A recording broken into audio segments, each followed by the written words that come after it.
Welcome to the Barber Show. Like I always say, it's my pleasure and honor to host this show every Sunday as we come to your screens, TV screens, phone screens, laptops, iPads, wherever you're following us from. It's always my pleasure. And this is a show, like most of you have come to know, that hosts different people from different walks of life with different experiences, with the only intention and objective to inspire us, motivate us, and educate us. And this is not going to be any different. According to the World Bank Doing Business 2020 ranking, Rwanda comes in position 38 as one of the countries that has ease in doing business. It's the first in Africa, and it's the 38th country in the whole world with ease of doing business.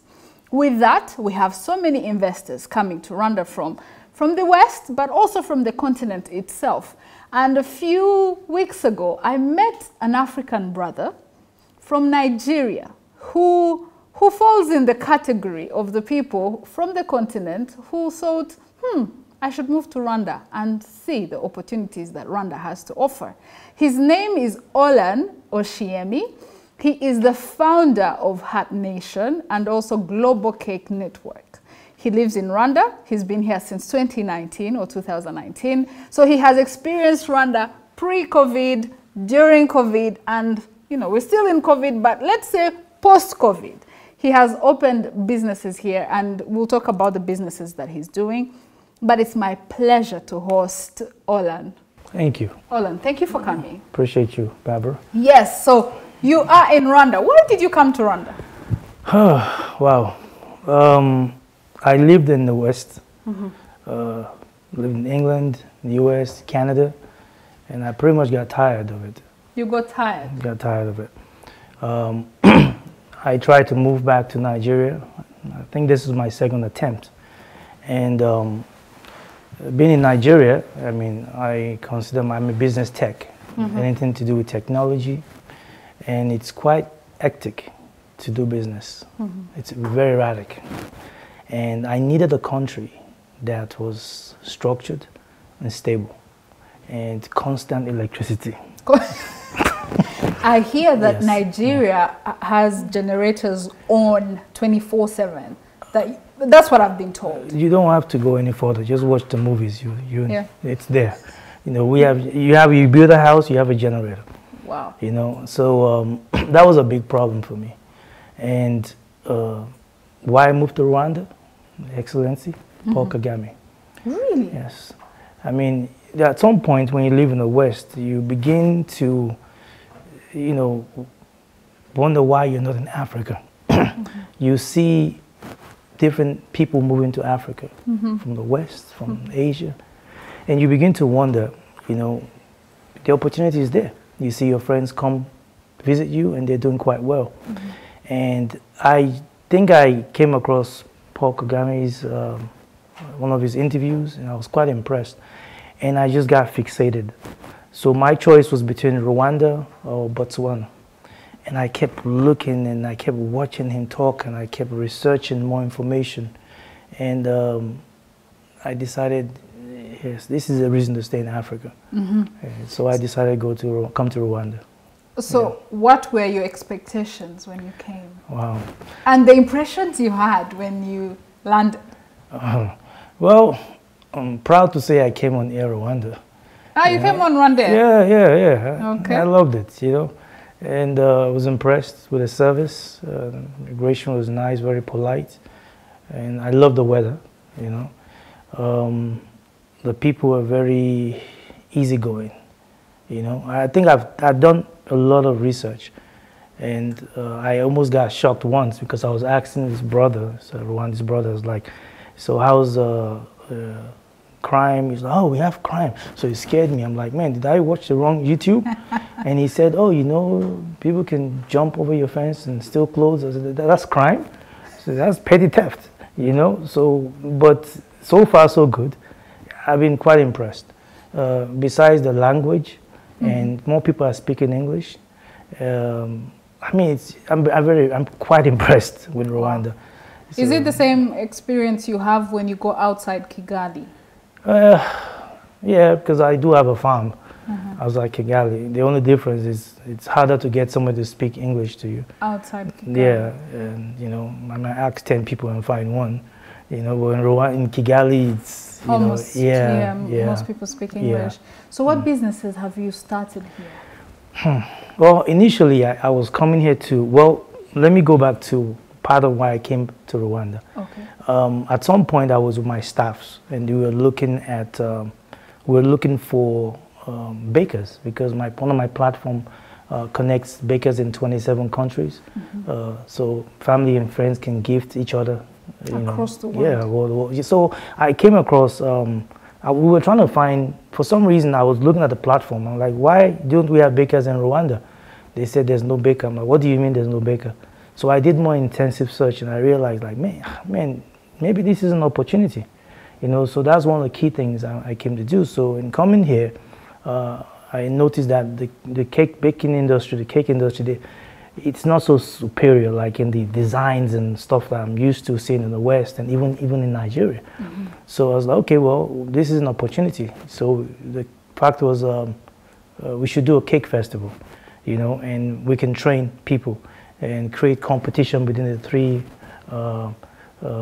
between Kigali and, you know, create that flair. And I also thought about the Afro Jeans Festival, to bring out the designs of the, you know, the Afrocentric patterns on jeans. And so it was meant to be the cake and jeans festival. Okay. And then great Corona came across. Just we'll get to that. You just landed and then Corona comes. Yeah. So you have the cake business? Yeah, and I also have a virtual event planning platform, which allows people to plan events in different facilities, which we call hotspots. They are affiliate locations that people, local vendors and facilities, we get the packages from them and we post them on our page, on our website. And you know, it creates a group planning pretty much. I see. Virtual planning, yeah. You just mentioned earlier that you have a farm. Yeah. That came across during How did that come? Well, Corona helped. Yeah. Okay. And, you know, when you're in a down economy or things are kind of you start looking for opportunities. And I noticed, I read about, well, really I was watching a video about a lady from Singapore that started the poultry business. And she was doing so well, she found an opportunity. And then I read about the pork industry. And then I came across rabbits. You know, I started studying them. Like, man, the gestation period for rabbits. And pretty much you can make money on everything with rabbits. The fur, the meat, the urine, the poop, everything makes money. So let me venture into this, you know, and it doesn't require as much space as you starting a poultry or you starting with piggery, you know. So I decided to go with rabbitry. I have seen you do a lot of mentorship and training for young people. Yes. How has that looked like for you? Well, inspiration also came when I got to Rwanda, seeing what the government was doing for youth, the youth programs. And, you know, at some point I just realized like my calling is really to inspire and empower people. And, you know, you can easily do that with youths. Adults are more, you know, now rigid and focused on their minds and pretty much waiting to retirement, I'm gone, you know. But the youths, they still have a chance. So everything I do revolves around how can I empower people. If it doesn't bring out the empowerment program, I can't do it. It doesn't inspire me, you know. So my business is, I mean, surely you make money, but it's never been that for me, you know. It's always been how can my wealth has always been in people, you know. It's something I learned from my mom. You know, watching how she grew up and raised their siblings, and they refer to her as their father instead of their sister. And so you have to understand the wealth, what I call wealth is in people, not in your bank account. It will come, you know. So when I got here, I networked with some people, and then we came together, which is still my office now, where we have 3 different businesses there. And we just, you know, started working together. So with the rabbitry, which is also how we can start home breeding programs. So we call them rabbitpreneurs, you know. And I noticed that, you know, with Uganda and Kenya, they're already doing big things with the rabbitry. And even China is one of the biggest farm. They have one of the biggest farms for rabbitry. And I'm like, man, this is a big opportunity, you know. So I started it, and even now, as I'm sitting here, it's, you know, through the organic products they make from the urine, and it's making money, you know. So that's been a good experience, you know, and wow. I look forward to it. I had never heard about that kind of business. I know people will have rabbit farms, yeah. they sell them for meat, but yeah. I didn't know that there is so much you could do with the urine and, yeah. and the feces. Yeah, it's very exciting, and I'm looking forward to work with a lot of youths in that, and they get excited when they hear about it. I mean, I think when in my office there's a space that I've created for having like the tutorial where they can come in and see the rabbits, talk about rabbitry, you know, and the only difference is some people don't want to eat rabbits. They look at you like, you know, you want to kill it. I'm like, no, that's your choice, you know. I mean, rabbit is actually the #1 of the best white meats in the market. Yes. And it's quite expensive. Yes. You know, yeah.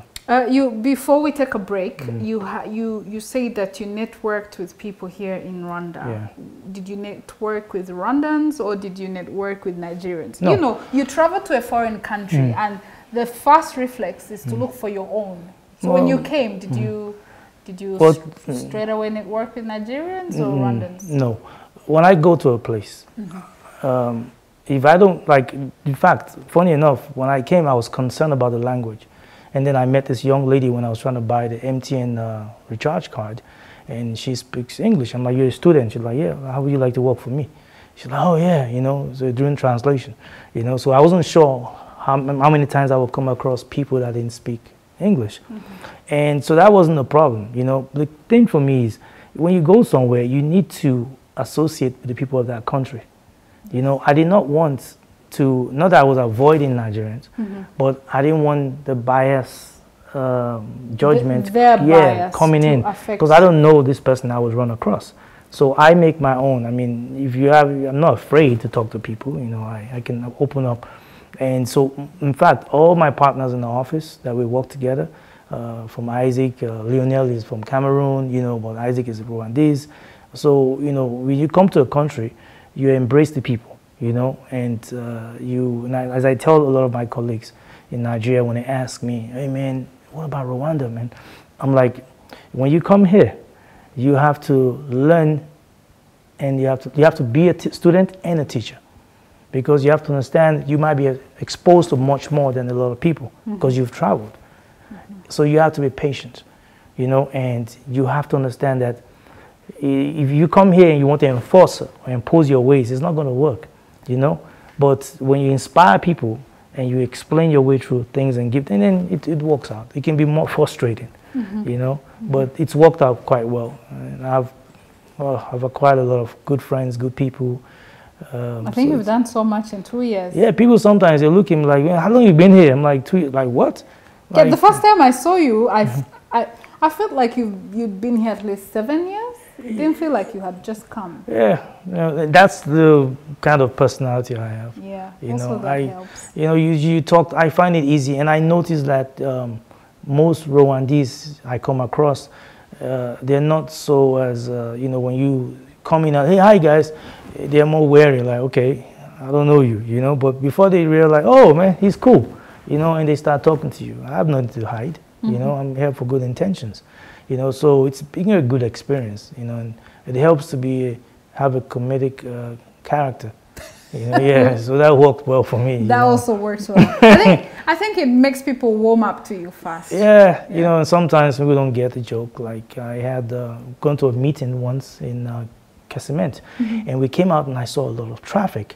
So it felt weird, like something is wrong, something doesn't make sense here. Then I started laughing, and she's like, what's wrong? I'm like, nobody's beeping the horn. She's like, why should they beep the horn? Don't they see there's no way in front? I'm like, man, boy, some people will not get this, you know? Because if I told somebody back home, they'd be laughing. Because when you see traffic, you hear people beeping and getting on the curve, you know? So it was it's a totally different. Yeah, so you gotta watch your jokes, you know. Yeah. You'll be laughing by yourself. Yeah. Yeah. Thanks so much, Olan. We'll be back. We'll take a few minutes break and come back. We're talking to Olan Oshiemi. He is a Nigerian brother living in Rwanda, came to start business here, and we're trying to learn from him what this journey has meant for him. And if you are in the diaspora, maybe this could be the message you have been waiting to see.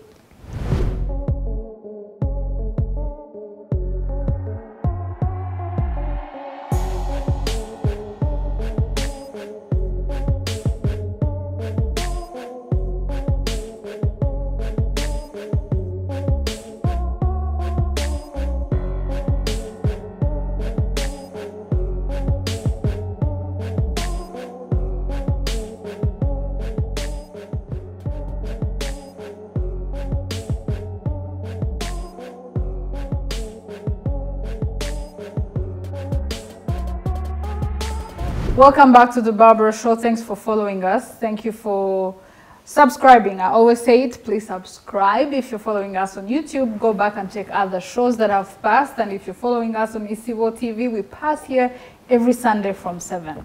And we're always on YouTube. You can check past episodes, like, share, and also send your advice, your ideas. I always pay attention to what you, the audience, tell me. So thank you so much.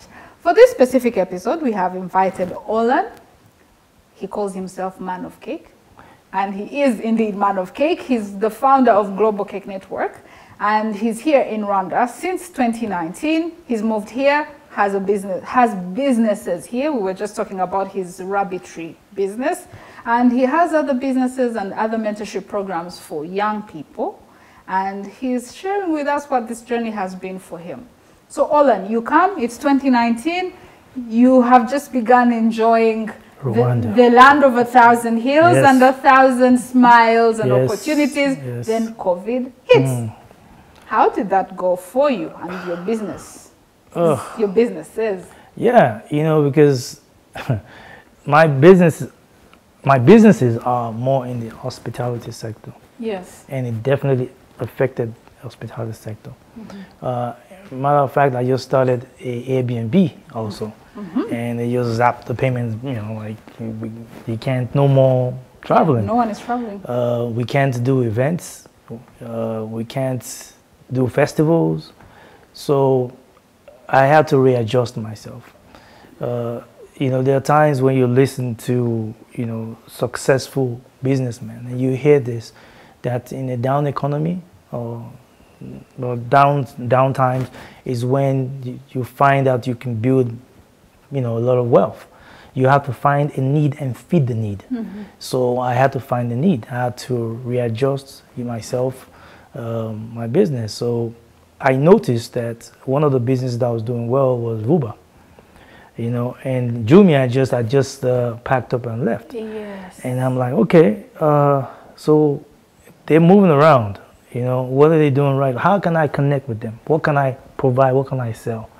And part of my business, being in the hospitality, having an event facility, was also having a commercial kitchen there. So, and I'm skillful when it comes to cooking, And as I said again, I started looking at how Rwandans eat. What do they eat?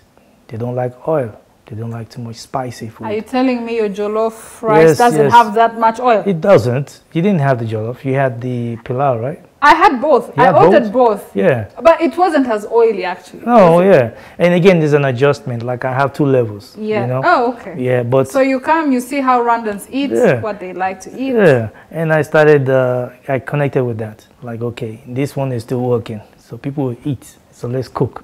And then in that time, as I said to you, everything I do seems to rotate around how can I engage more people, And I started noticing, you have hospitality schools and people are graduating, there's no work. And I like pushing people towards entrepreneurship.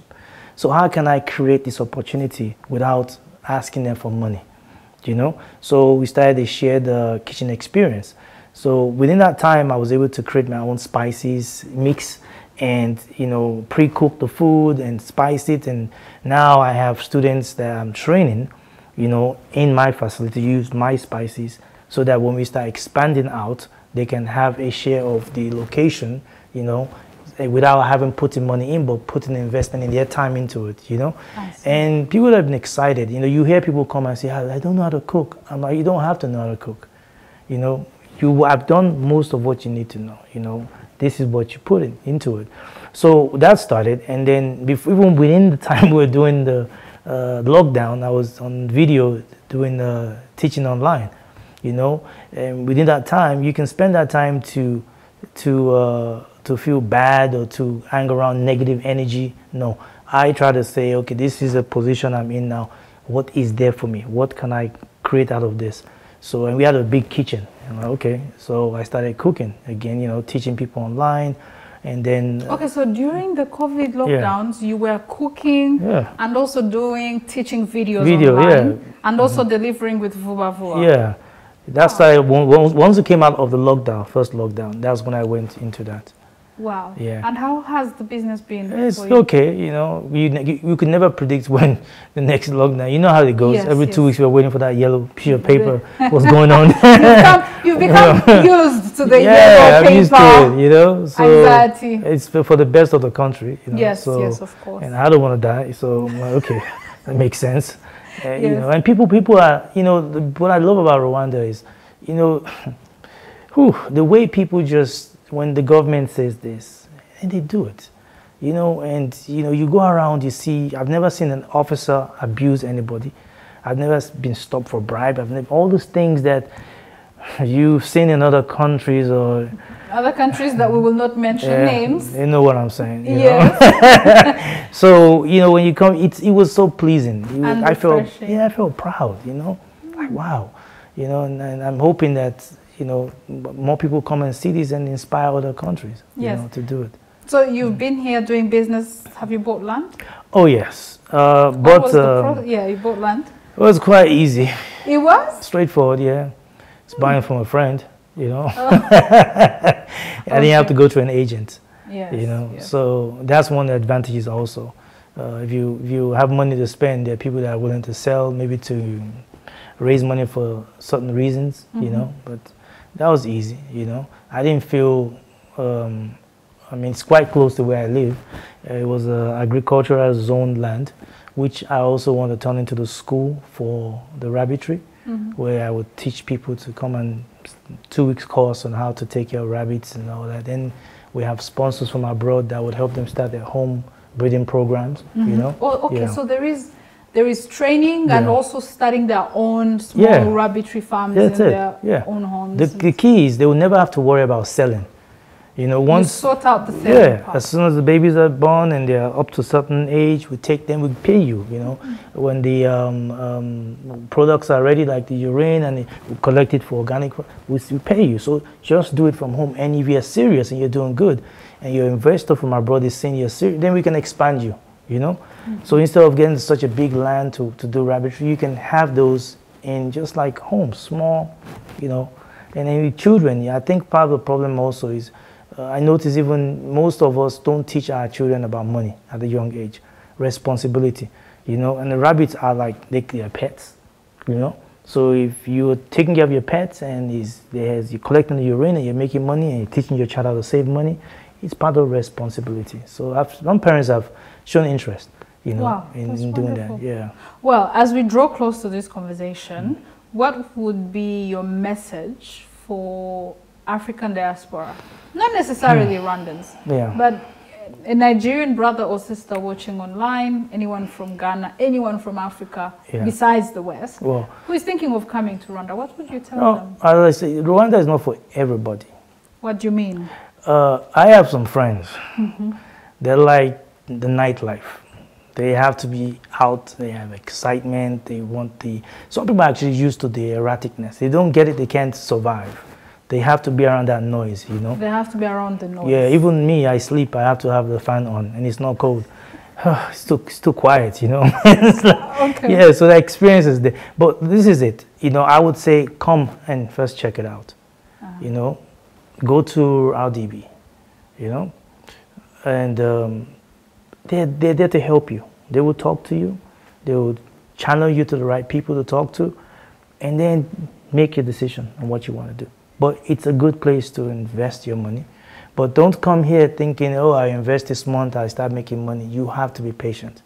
You know, there's many things that I noticed here that are new that might be plentiful, you know, say for Nigeria. If I punch in on Instagram, baker, I can see thousands of bakers come up, you know. A sister asked me here, she wants to go to Nigeria to start a bakery. And I said, you'll be competing with enough people. In Lagos, just talk about the, you know, it's a lot of competition. So work with what you have here. You know, some people don't understand the advantage of what Rwanda gives them. You know, this country provides them the safety measures put in place. And they seem to think, oh, there's so much money out there. And when we come here, and we're like, man, you have this, you have electricity constantly, you have safety, you have, just grow it, you know, slowly, and you'll get there. So my advice would be for people to come and first check it out, you know, do their research, you know. And people, it's a good place. One of my brothers that lives in England, he wants to retire in Africa. You know, he's not a business person, but of course he has some investments in England that would help him. And I said, man, if you're making X amount, you're fine here. And he was like excited. Like, okay. So this is also a place for retirement. Yeah, retirement. You know, I like peace. You know, I like to live long. You know, I want to be sure when I leave the house I can come back. You know, you know. So yes, I love that. That part. Man. You want to know that you will come back home safe. Yeah, and I tell people, I say, if you take England and US and Canada and Nigeria combined it, I've never seen a country so safe. I mean, I've done it twice. Went to sleep without locking the door.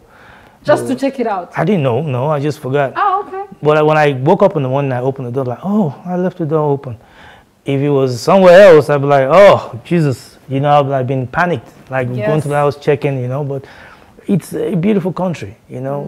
You know, it's law-abiding people. The government is actually public servants, not public masters. Some people know what I'm talking about. There's a difference between public servants and public masters. You know, the public servants serve the people. You know, and people would sometimes tell me, you know, here when we do something wrong, they're strong on us because you have to set as an example. You know, and that's a beautiful thing. You know, so people should come here. You know, so oh man, in Africa, if you want to come to Africa and retire or start a business, come to Rwanda. You know, this is home. You know? Well, I don't think there is anything I can add after that statement. Well, I'm not Nigerian and I'm not Rwandese. I'm African first. Yes, you know? You're African first, and if you want to retire in Africa, Rwanda is the place to retire. If you want to invest, Rwanda is the place to invest. Yes. Thank you so much, Olan, for your time. Thank you for having me. It was my pleasure. Appreciate you. Thank you for following The Barbara Show. Like he said, this is the place to be. It's safe. It's a country led by public servants. Thank you for following The Barbara Show.